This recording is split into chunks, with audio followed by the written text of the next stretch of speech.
করতে গেলে ওরা বাংলা এবং বাঙালিকে নিয়ে নেবে। মূল গল্প হচ্ছে বাঙালি জাতি কৃতদাসে পরিণত হবে। শুধু দু একটা জায়গাতেই নয়, ওই 5 জনকে গ্রেপ্তার করছে এটাই শুধু নয়, ভারতবর্ষের 18টা রাজ্যে যেখানে যেখানে উদ্বাস্তু হিন্দুরা আছে সেই উদ্বাস্তু হিন্দুদেরকে গলায় সেই কণ্ঠি দিয়ে জয় শ্রীরাম বলিয়েছিল। এরা জয় শ্রীরাম বলে এই উদ্বাস্তু হিন্দুদের জন্যই বিজেপি আজকে কিন্তু ক্ষমতায় এসেছে। ক্ষমতা আসার পরে আজকে উদ্বাস্তু হিন্দুদেরকে ওরা চিরকালের জন্য বেনাগরিক করে দিচ্ছে, যেটা ওদের পূর্বের আগের প্ল্যান ছিল। গতকালকের যে খবর, সেই খবর হচ্ছে উড়িষ্যাতে একটা পরিবার পুরো বুড়ো বুড়ি হেন তেন সমস্ত হিন্দু, সেই তাদেরকে গ্রেপ্তার করে জেলখানায় রাখা হয়েছে, ডিটেনশন ক্যাম্পে পাঠাবে বলে। এবং সেখানে কিছু রোহিঙ্গাও আছে সেই গারোদের। তো সেখানে সুবোধ বিশ্বাসের লোকেরা, মানে আরএসএস পরিচালিত আরএসএসের ফ্রন্টাল অর্গানাইজেশন নিখিল ভারত বাঙালি সমন্বয় সমিতি, তারা দাবি করেছে, পুলিশকে বলেছে আমরা রোহিঙ্গাদের সঙ্গে একসঙ্গে থাকবো না, আমরা মুসলমানদের সঙ্গে একসঙ্গে থাকবো না। ফলে ওখানে টাকা পয়সা দিয়ে রফা করে কয়েকজনকে বের করেছে, বয়স্ক মহিলাকে সুবোধ বিশ্বাস বের করে ওই যে থানা থেকে যে রিপোর্টটা লিখেছে যে অবৈধ অনুপ্রবেশকারী বলে যে হিন্দুদের নামগুলো, হিন্দু বয়স্ক মানুষদের বৃদ্ধ বৃদ্ধাদের নামগুলো তলায় সই করেছে থানায়, সেটাও সুবোধ বিশ্বাস কৃতিত্ব নেওয়ার জন্য ভাইরাল মানে ছড়িয়েছে। আমি সেটাকে ছড়িয়ে দিয়েছি, বহু লোকের কাছে পৌঁছে গেছে। এটা ঘটনা হচ্ছে একদিকে হিন্দু উদ্বাস্তুদেরকে গ্রেপ্তার করা হচ্ছে যারা বাংলাদেশ থেকে এসেছিল এক সময়, আজ থেকে 40, 50, 60 বছর আগে সেই মানুষগুলোকে যেমন পুশব্যাক করা হচ্ছে, বাংলাদেশে পাঠাচ্ছে, সেই রকমই এই উদ্বাস্তুদের কিছু দালাল, যেমন বিধায়ক অসীম সরকার, মন্ত্রী শান্তনু ঠাকুর, গণসংগঠনের সুবোধ বিশ্বাস, এরা কিন্তু এই সুযোগে টাকা পয়সা নেওয়ার চেষ্টা করছে। এই সুযোগে এরা অসহায় মানুষদের কাছ থেকে টাকা নিচ্ছে, 2 লাখ, 1 লাখ, 1.5 লাখ টাকা নিয়ে বলছে থানা তোমাকে ছেড়ে দেবে। থানা ছেড়ে দেবে ইন দ্য সেন্স আইন, মানে প্রবলেমটা এমন হয়েছে যদি পুশব্যাক করে দেয় তাহলে হয়তো সে বাড়ি পৌঁছে গেল বাংলাদেশে, কিন্তু যদি আইনের জায়গায় চলে আসে তাহলে ইমিগ্রেশন অ্যান্ড ফরেনার্স অ্যাক্ট অনুযায়ী 5 বছর 7 বছর পর্যন্ত জেল এবং 10 লাখ টাকা ফাইন, তারপর পুশব্যাক, মানে কোনোদিন আর ফিরে যেতে পারবে না। মোট কথা একই রকমভাবে সারা ভারতবর্ষে যেমন উদ্বাস্তুদের ধরা হচ্ছে, অসংখ্য মতুয়াদের ধরা হচ্ছে, হিন্দুদের ধরা হচ্ছে, মুসলমানদেরও ধরা হচ্ছে। মারাত্মক বিষয় হচ্ছে সেটা হচ্ছে কোনো রকম আইন কানুন আদালত ছাড়া আমার তো মনে হচ্ছে এই মুহূর্তে ভারতবর্ষের সংবিধান, ভারতবর্ষের আদালত, আমি হাইকোর্টের সামনে দাঁড়িয়ে এই কথা বলছি, আমার জানি না যে এই ভবিষ্যৎ কি বাঙালিদের।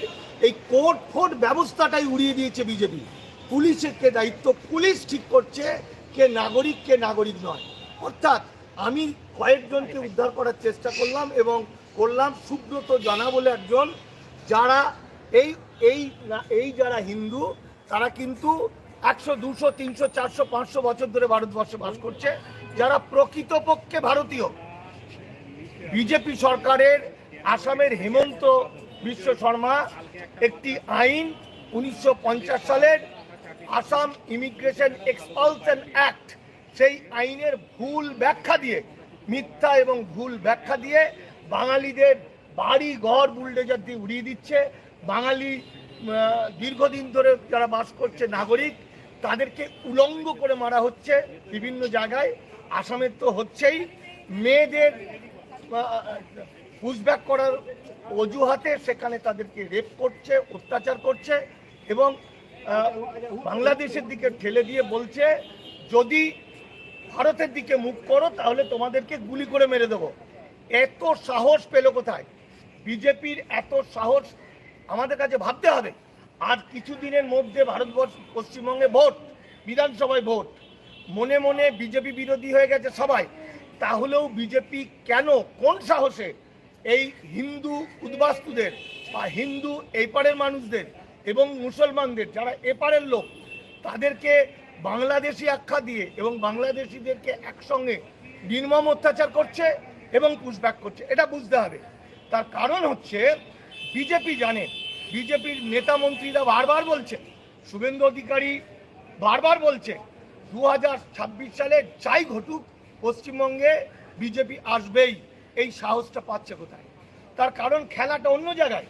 আমি আমার নাগরিকত্ব নিয়ে গবেষণা যেটা দীর্ঘদিন ধরে করছিলাম এবং আমরা কি নাগরিক যে গ্রন্থটার মধ্যে আমি লেখার চেষ্টা করছি, আমি গত পরশুদিন আমার গবেষণার একটি অংশ মূল যেটা সেটা আমি মাননীয় মুখ্যমন্ত্রী মমতা বন্দ্যোপাধ্যায়ের কাছে পৌঁছে দিয়েছি।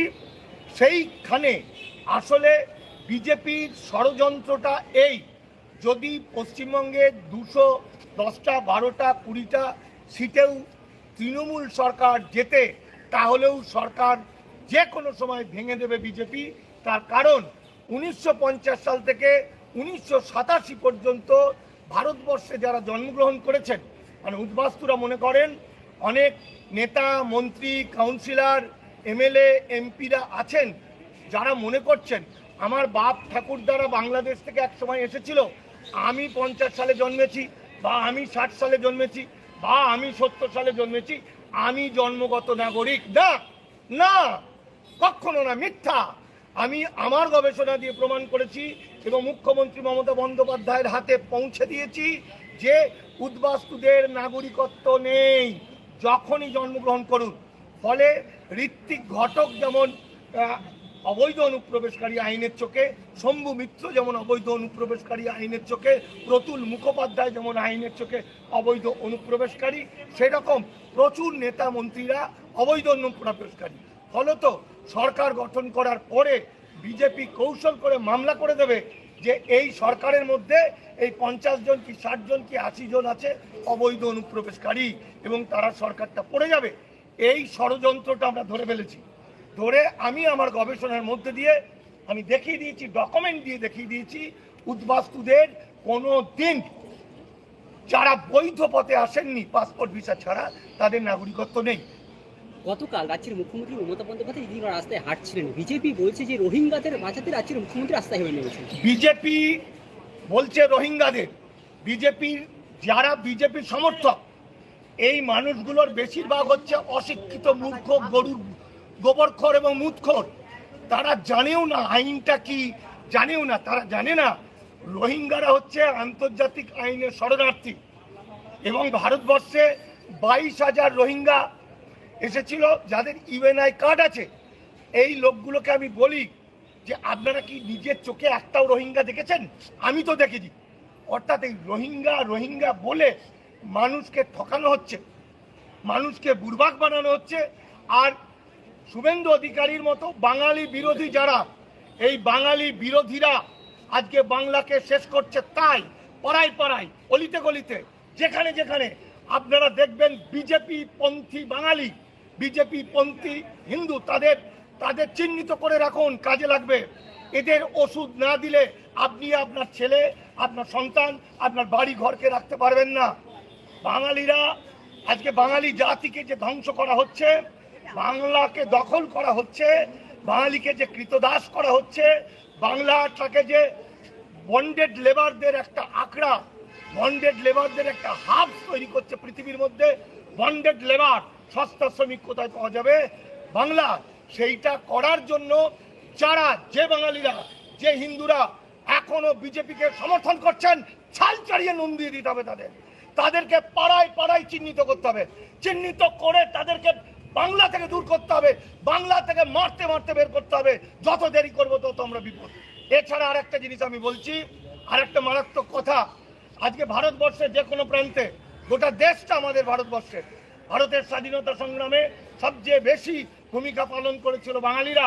সেই বাঙালিদের যখন, বাঙালি শ্রমিকদের যখন ভারতবর্ষের বিভিন্ন প্রান্তে মারা হচ্ছে, আমরা কিন্তু একবারও দেখলাম না পশ্চিমবঙ্গের মারোয়ারি, পশ্চিমবঙ্গের গুজরাটি, পশ্চিমবঙ্গের উড়িয়া, পশ্চিমবঙ্গের ইউপির লোক, পশ্চিমবঙ্গের বিহারি, কেউ কিন্তু একবারও প্রতিবাদ করছে না।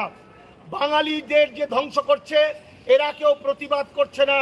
এরা যদি প্রতিবাদ না করে, অন্তত একটা বার যদি মিছিল করে বলে যে অন্যায় করছে বাঙালিদের ওপর, আমরা ঢাক বাজিয়ে দেবো দেবো দেবো, আমরা কোনো আইন মানবো না, আমরা ওদের ব্যবসা বাণিজ্য সব বন্ধ করে দেবো, সবার সামনে গিয়ে আমরা ঢাক ঢোল পেটাবো।